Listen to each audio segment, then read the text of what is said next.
Ya, senang banget bisa bertemu teman-teman dari Bogor hari ini. Dan ya ini pertama kali kalau ke Jakarta udah sering karena nenek saya dulu di Jakarta. Cuman waktu kecil sih kadang ke Cipanas, Cimacan kayak gitu. Hari ini akhirnya juga bisa ke Bogor.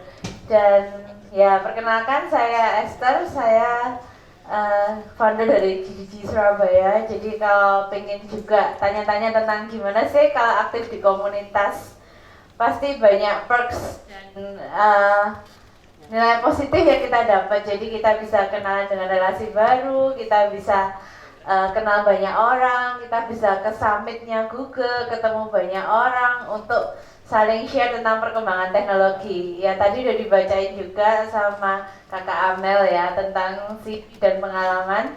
Jadi selain di AIML saya juga aktif di cloud. Jadi kalau pengen tanya juga gimana tentang Cloud Champion Innovator juga boleh. Jadi gimana caranya gitu ya sekilas. Yang penting kalian aktif bikin apps.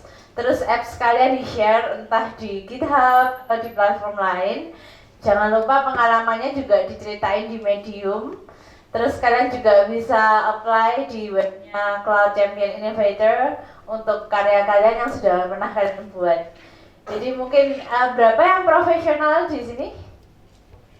Profesional, wow. Oke, kita kasih applause buat para profesional yang udah bela-belain datang gitu ya untuk sharing teknologi. Sisanya mahasiswa.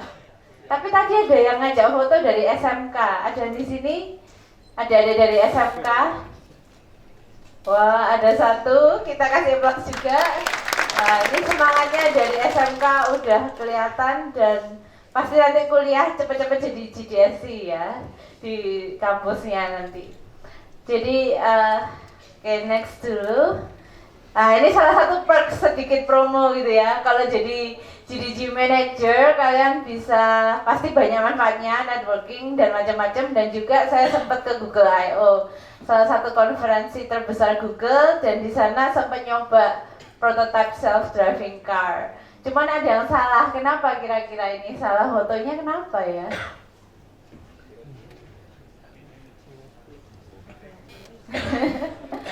So ya karena di mobil harusnya saya nggak usah nyetir, jadi nggak bisa balik sih ke eventnya gitu ya. Sampai Indonesia waktu nunjukin teman-teman, kamu naik self driving car tapi kamu fotonya nyetir gitu, salah. Harusnya fotonya di penumpang kayak gitu ya. Itu pengalaman lah, udah fotonya antri rebutan gitu ya, cepet-cepetan dan minta orang sembarang untuk fotoin ya gitu. Jadi ya akhirnya jadinya nyetir lah di self driving car. Oke, sebelum lebih lanjut, pengen tahu ini sekarang waktunya kuis. Tadi udah dengerin talk pertama gitu ya. Apa sih tensor itu? Ada yang mau jawab? Ayo, ada yang mau jawab? Kalau lupa boleh cepet-cepetan buka Bard. Boleh tanya Bard kok. Ada yang mau jawab? Tensor. Tadi kan udah dengerin satu talk tentang tensor flow gitu ya, atau ada kan? Oke, silahkan.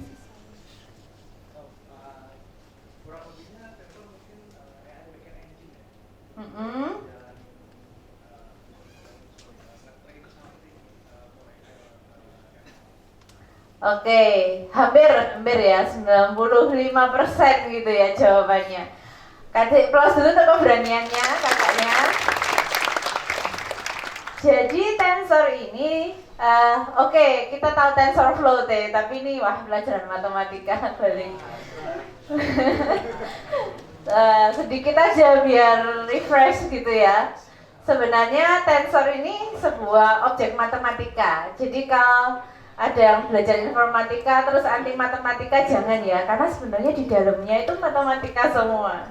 Jadi tensor itu objek yang merepresentasikan multidimensional array data. Oke, pertanyaan selanjutnya, apa artinya keras? Tadi lambangnya ada unicorn. Ada yang penasaran nggak sih kenapa kok unicorn? Kenapa kok nggak kambing gitu misalnya? Ada yang tahu? Ayo kakak yang ikut Keras Community Day. Kenapa? Nah, benar sekali. Wah, kasih plus. Jadi benar kakaknya ini udah benar-benar dengerin waktu Keras Day ya. Oke, jadi artinya tanduk. Jadi kita mau punya power AI ini supaya kita bisa nanduk. Wah, bukan nanduk orang, tapi kita nanduk dengan teknologi yang wow gitu. Makanya akhirnya logonya Keras itu sebuah unicorn yang emang dari baby sampai jadi expert itu keluar sayapnya gitu ya. Harapannya hari ini mungkin ada yang masih dari Keras baby baru awal-awal mau belajar, tapi pasti kalian bisa jadi Keras unicorn yang punya sayap. Siapa kreator Keras? Tadi udah disebutin hintnya. Nyebutnya harus bener tapi kayak tadi kayak Pak Johan nyebutnya, Kak Johan udah sabar. Ada yang mau nyebutin, mau jawab?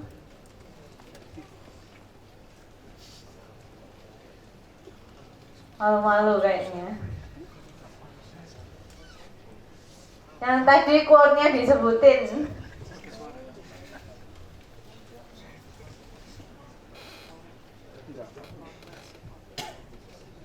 Oke, kakak lagi.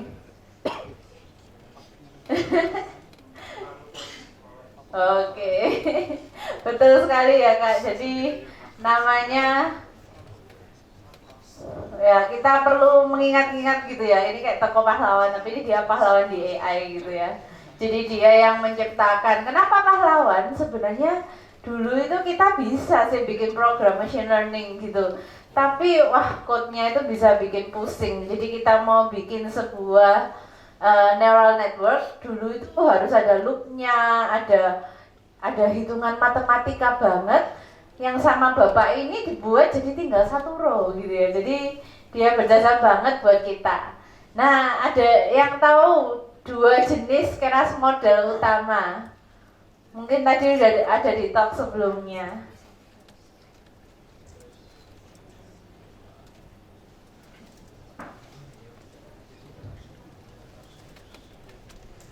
Kalau nggak tahu, coba tanya Bart. Paling nggak hari ini nyoba Bart. Kalau ada yang belum pernah coba Bart gitu ya, pasti Bart bisa jawab ya. Ini sekalian promoin tool AI-nya Google yang paling keren saat ini. Oh ya, ada rekan di belakang. Sequential Model and Functional API. Oke, kasih plus.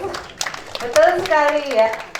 Oke, gambarnya mungkin kekecilan. Jadi ada dua model utama yang bisa kalian pakai. Jadi ini sambil kita Q&A, sambil kita coba nanti ya. Jadi ada sequential dan functional API model.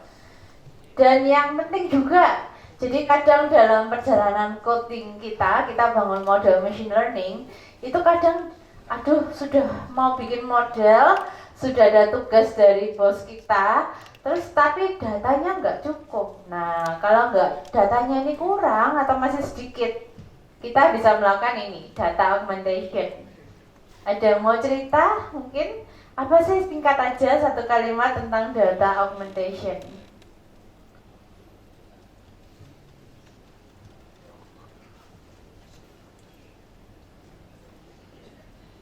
Nanti yang sudah jawab-jawab boleh kejar kakak-kakak panitia, siapa tahu ada stickers gitu ya. Oke, jadi data augmentation itu teknik untuk meningkatkan jumlah data. Jadi kalau kalian nanti pengen start dari sesuatu, kan harus mengumpulkan data. Kalau kalian bisa dari misalnya tempat kerja, praktek, atau relasi industri, kalian bisa minta data dan biasanya datanya banyak. Nah, machine learning ini yang penting datanya itu cukup. Kalau datanya kurang, kita nggak bisa bangun model yang bagus. Jadi salah satu caranya kita bisa lakukan data augmentation sekaligus mencegah overfitting. Oke, sekarang masuk ke NLP. Jadi ini memang bidang kesenangan saya, tapi awal mula saya bikin sebuah sistem tanya jawab otomatis. Waktu itu belum ada Keras gitu ya, belum ada tools, jadi saya harus bikin sendiri di database gitu ya. knowledge-nya saya masukkan ke database. Jadi misalkan saya bikin Q&A system untuk apa aja makanan kuliner di Indonesia, maka saya harus membuat daftar menu-menu apa saja.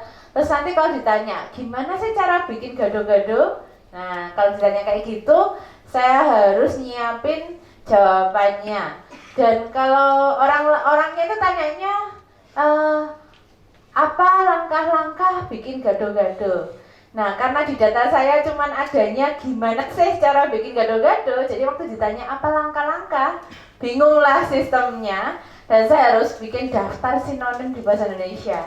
Waktu itu saya juga ngecek dari Kamus Besar Bahasa Indonesia, saya scan terus coba di otomatisasi untuk ngambil gitu ya, terus disimpan di database. Wah, susah banget gitu ya. Jadi sebenarnya NLP ini sudah ada lama, cuman dulu nggak terlalu populer, nggak banyak yang mau kerjain karena boring. Urusannya tuh sama kata-kata gitu ya. Kalau dulu gambar orang lebih senang karena menarik gitu ya, kelihatan. Kalau ini kata-kata, dan yang pasti bisa jadi chatbot, bisa jadi sentiment analysis, bisa jadi stance detection, macam-macam yang kita bisa lakukan. Dan ini sekarang jadi yang paling ngehits karena ada chatbot AI yang benar-benar semuanya berbasis teks gitu ya. Jadi kita bisa klasifikasi teks, misalkan kalian punya teks, kalian masukkan aja ke chatbot, nanti dia akan memberikan jawaban. Mau ngapain? Tanya opininya kah? Tanya apa sih berita yang trending hari ini. Nah, semuanya itu bisa dengan NLP. Jadi kalian bisa solve masalah-masalah di sekitar kalian gitu. Misalnya yang university students tahun depan bakal ada solution challenge, dan kalian bisa mulai mikirkan dari sekarang ya. Kira-kira pingin bikin app apa yang bisa nge-solve masalah atau problem yang dihadapi oleh orang-orang Indonesia. Dan kalian bisa memanfaatkan berbagai ide dari pengolahan teks ya yang saya ceritakan ini.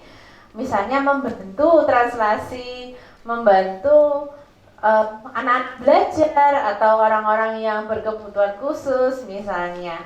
Terus sentiment analisis ini memang kalau sekarang sih banyak yang lagi suka ngolah data pilkada gitu ya, karena sebentar lagi hot-hotnya pemilihan umum. Terus ada chatbot, tentunya kita pengen bikin nih, cuman sekarang susahnya kalau bikin app dengan chatbot selalu dibandingin Bard gitu ya, atau dibandingin yang lain-lain itu.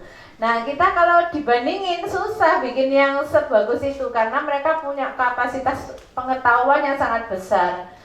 Tapi kita bisa mengcustom, jadi kita bisa ngajari chatbotnya data-data kita yang kita pingin si chatbot bisa jawab, itu kita bisa berikan ke chatbot. Jadi misalnya ada yang kerja di industri kedokteran misalnya ya, atau ada saudara yang dokter dan punya banyak data konsultasi dokter. Nah, data-data konsultasi dokter itu kita bisa masukkan, kita pakai model yang sudah ada, kita tambahi pengetahuan yang dia harus tahu, si chatbot harus tahu. Jadi kita bisa mengcustom si chatbot dan juga simulasi jadi kita. Jadi sekarang kita bisa bikin chatbot, misalnya nanti saya bisa share, kalau pengen tanya AI, tanya aja ke bot saya gitu. Nah, itu teknologinya saat ini. Dan virtual assistant ini juga sangat penting sekarang. Dulu paling banter kita cuma bisa tanya, let me know the nearest restaurant gitu. Tapi sekarang udah lebih detail lagi. Misalkan saya pengen makan soto mie, di mana resto terdekat untuk aku bisa makan. Nah, kayak gitu dengan harga yang nggak terlalu mahal tapi rasanya enak ya. Jadi asisten sekarang juga tambah canggih. Jadi industri kesehatan bisa dapat manfaat. Kemarin juga saya sempat bikin project pakai Dialogflow. Kita juga bisa pakai Dialogflow CX, sekarang sudah berbasis AI juga. Kalau ada yang ingin coba, saya bikin untuk membantu anak-anak yang ingin curhat. Jadi kadang kalau kayak di kampus pun saya tanya, kamu ada masalah apa sih? Kadang anak-anak itu cuma diem aja, nggak apa-apa, nggak ada. Nah itu. Tapi dengan chatbot mungkin malah mereka lebih terbuka. Jadi sempat kerja sama psikolog untuk bikin bot di mana dia bisa merespon jadi teman kita, buddy gitu ya, chat buddy kita untuk memberi semangat misalnya. Aduh gimana ya kuliah ini berat sekali. Nah mungkin chatbot bisa kasih semangat. Jangan sedih, bisa solve semuanya. Coba sekarang diatur tugasmu besok apa sih gitu ya. Ayo ini diselesain dulu, nanti tugas lusa dipikirin lusa gitu. Jadi benar-benar healthcare ini termasuk mental healthcare itu bisa kebantu. Kalau finansial itu kita bisa mengidentifikasi kalau ada resiko-resiko prediksi. Nah itu kita juga bisa gunakan NLP untuk bertanya, untuk ekstraksi otomatis. Jadi ada misalnya tren apa saat ini, itu di sosmed sekarang semua ada datanya. Sosmed itu sekarang kan kadang kita udah nggak buka website-website atau portal-portal berita lagi, tapi kita kan bukanya sosmed gitu ya. Dan semua informasi yang di sosmed itu bisa diolah. Teman-teman bisa kumpulkan, terus jadikan knowledge, pengetahuan, dan nanti diolah. Marketing, nah ini lebih enak lagi marketing ya. Zaman dulu kita masih terima iklan-iklan yang kita nggak suka. Nah sekarang Google Ads itu juga sudah benar-benar sesuai dengan minat pengguna. Nah kita juga bisa tahu nih, misalnya kita punya online shop. Terus online shop itu pengen memberikan home page untuk setiap user yang customize sesuai dengan kesukaannya, misalnya senang dress atau senang jeans kayak gitu ya. Nah, kalau kita belum punya informasi apapun tentang usernya, kita bisa cari di sosmednya. Jadi dari apa yang dia post, apa yang dia share, itu kita bisa membentuk profilnya. Dan marketingnya lebih targeted dan sesuai dengan kesukaan user seperti itu. Customer service juga sama. Jadi tadi chatbot bisa menjawab kapanpun ada pertanyaan. Kalau misalnya customer pengen tanya tengah malam pun gitu ya, bisa dijawab. Karena di Indonesia chatbot itu kebanyakan cuma bisa jam 8 sampai jam 5 gitu misalnya ya. Terus di pendidikan, kita juga bisa tanya pelajaran ke si chatbot. Kirimkan aja gambar soal, nanti dia bisa menjawab langsung. Dan yang menarik dari Keras adalah adanya tadi Keras CV dan Keras NLP. Dua-duanya juga sama pentingnya karena sebentar lagi semuanya multimodal. Jadi kemarin waktu saya, ini kan Devest kedua saya, Devest pertama sempat ke Devest Singapura yang di headquartersnya Asia Pacific. Nah waktu itu saya juga cerita tentang multimodal, cuman waktu pengajuan yang talk ini nggak boleh terlalu melenceng karena waktu itu multimodal agak melenceng dari list topik gitu. Tapi saya sambil cerita sedikit bahwa sekarang itu sudah multimodal, jadi nggak hanya teks dan gambar. Cuman saya pengen lebih fokus di teks karena dia dasarnya gitu ya. Nanti gambarnya bisa jadi pendamping dari teksnya. Nah, bisa tadi seperti kata-katanya Joan sebelumnya pakai Python juga bisa gitu ya. Cuman TensorFlow ini kelebihannya dia lebih friendly kita gunakan. Jadi code-nya lebih sederhana dan kita bisa langsung coba dan pahami. Kalaupun nanti kalau mau bikin yang Python tinggal minta Bart untuk mengubah code kita ya. Jadi misalkan kita sudah punya code pakai TensorFlow, terus kita pengen tahu kalau dijalanin di Python akurasinya bakal naik nggak? Nah kita bisa masukkan code kita ke Bart, terus kita suruh untuk ubahlah ke Python kayak gitu. Nah dengan Keras NLP kita bisa ngapain aja sih? Kita bisa menggunakan pre-trained classifier. Jadi sudah banyak model-model yang bagus yang kita tinggal pakai. Kita bisa fine tuning gitu ya. Kita pakai model itu, kita tambah satu layer untuk klasifikasi atau satu layer untuk jadi layer yang ada di pre-train model, kita ambil layer yang terakhir itu yang kita training ulang. Layer-layer atasnya kita pakai yang sudah ada. Dan yang paling keren sekarang LLMs. Jadi LLMs ini kok menangan gitu ya, kok bisa LLM ini dengan canggih melakukan tas-tas NLP. Nah kerennya LLM karena dia di training di data yang besar. Jadi anggap aja kalau pengetahuannya itu seluruh internet, ya dia bisa gitu loh menjawab pertanyaan apapun. Nah, di kita sendiri keterbatasannya, misalnya ada teman-teman yang profesional gitu ya, company-nya mau nggak gitu ya untuk mentraining sendiri LLM-nya. Karena kalau pengen training sendiri itu harus butuh kapasitas yang pakai VGA yang cukup besar gitu ya, dan butuh waktu dan knowledge base yang besar. Jadi sekarang perusahaan-perusahaan yang punya kapasitas besar seperti Google, dia punya Palm, Facebook dia punya Llama gitu ya misalnya. Jadi setiap perusahaan besar itu mereka yang punya kapasitas dan power untuk membangun sebuah LLM, dan kita bisa pakai LLM itu dan kita custom untuk kebutuhan kita. Jadi nggak usah bangun dari nol. Jadi sekarang AI itu juga eranya menggunakan API. Dulu masih ingat ya, kalau kita butuh maps, itu saya pernah bikin app itu untuk mencari rute angkot. Jadi misalnya dari rumah saya pengen ke Monumen Kapal Selam Moncastle di Surabaya, saya pengen cari rutenya, saya nyatetin semua rute angkot di Surabaya.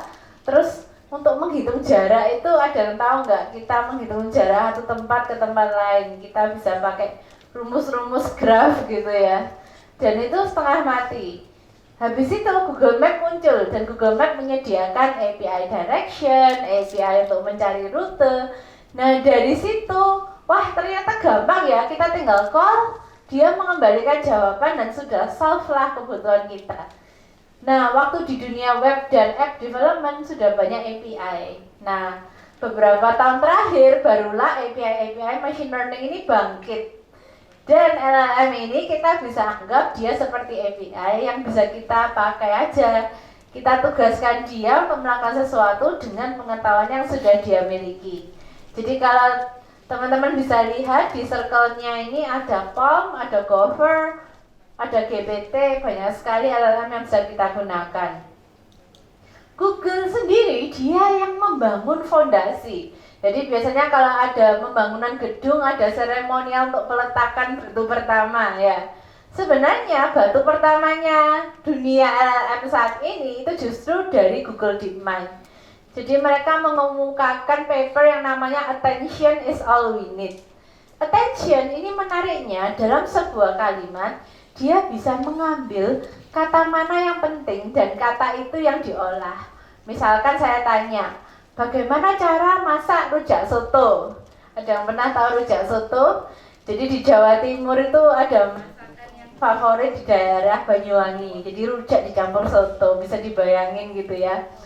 Dan kalau kita tanya, dia mungkin kan bingung ya, mau fokus di kata rujak atau soto, terus cara memasak. Nah, dengan tools yang ada, dia bisa ngambil kata masak, terus rujak, soto, itu mau dibarengin. Nah, itulah attention. Dan attention akhirnya sama Google tahun 2017 dikembangkan jadi transformers. Nah, transformer ini semakin hebat, dia bisa untuk teks. Dan kalau ada teman-teman di sini yang suka computer vision, search aja transformer untuk computer vision, itu juga banyak. Jadi transformer ini dia lebih hebat lagi dalam mengambil inti-inti dari teks maupun dari gambar. Berlanjut ke 2018, Google merilis dan kalau teman-teman ingin mengolah yang bahasa Indonesia, siapkan aja Indobird. Jadi search saja Indobird, itu sudah ada dan itu kapasitasnya sudah lebih bagus lagi. Terus sampai 2023, nah kita speed up, kita naik roket ke 2023, ada Palm 2, dia state of the art dari LLM. Dan sama kayak tadi yang saya ceritakan, NLP bisa dibantu dengan LLM supaya lebih canggih untuk apapun topiknya. Dan jangan lupa responsible AI. Jadi kita perlu menekankan hal ini. Responsible AI ini yang bikin kemarin ada berita heboh ya. Ada CEO yang dipecat gitu ya dari perusahaan AI-nya sendiri. Aduh, saya nggak bayangin gimana perasaannya. Akhirnya karena heboh, besoknya ditarik balik gitu ya. diandu gitu ya. Ctrl Z nggak jadi dipecat. Nah ini kenapa? Ini gara-gara responsible AI.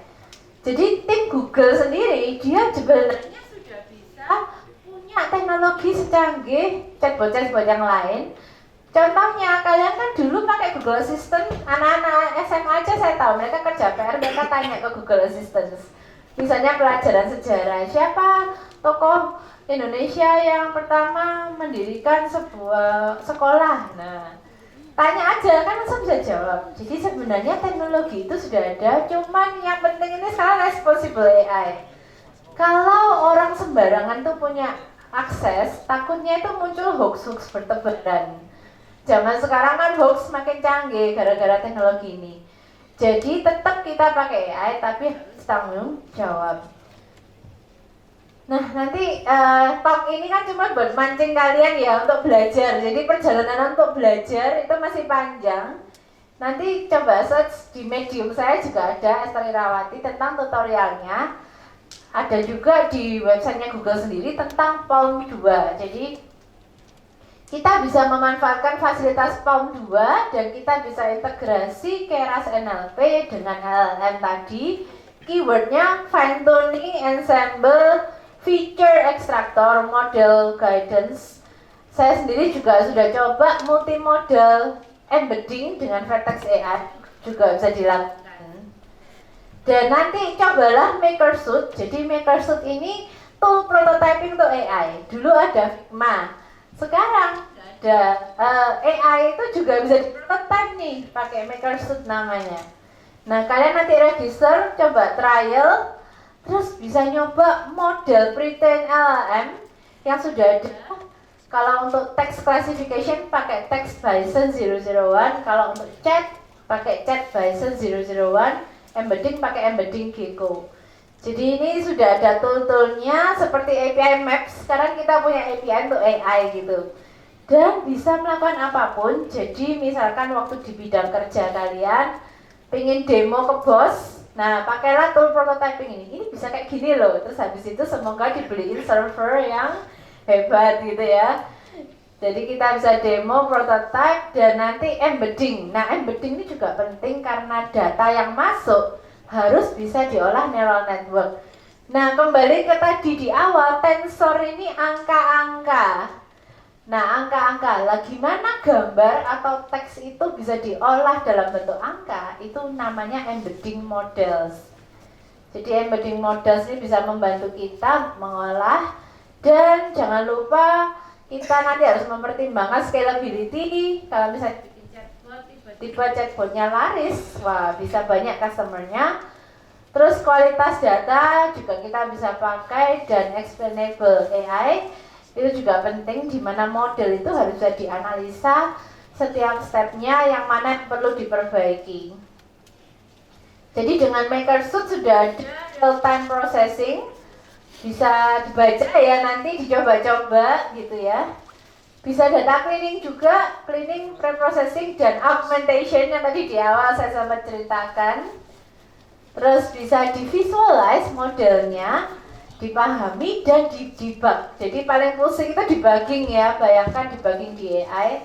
Nah itu harus bisa. Dan nanti ini di Medium saya juga ada, kalau pengen langsung coba Q&A chatbot dengan MakerSuit. Tinggal nyeting, ini cuman sedikit sekilas sudah dilihat ya, bikin chatbotnya, terus nanti langsung di Google Colab kita bisa coba kita nambah sebuah Q&A chatbot. Misalnya saya tanya how far is the sun from the earth, langsung bisa terjawab. Jadi ini tutorialnya bisa dilihat di Medium saya yang Medium ya kedua teratas, Medium saya juga bisa dilihat. Kalau ada pertanyaan atau ada yang ingin didiskusikan tentang project AI kalian, silahkan kontak di salah satu sosmed saya. Oke, terima kasih dan sampai jumpa.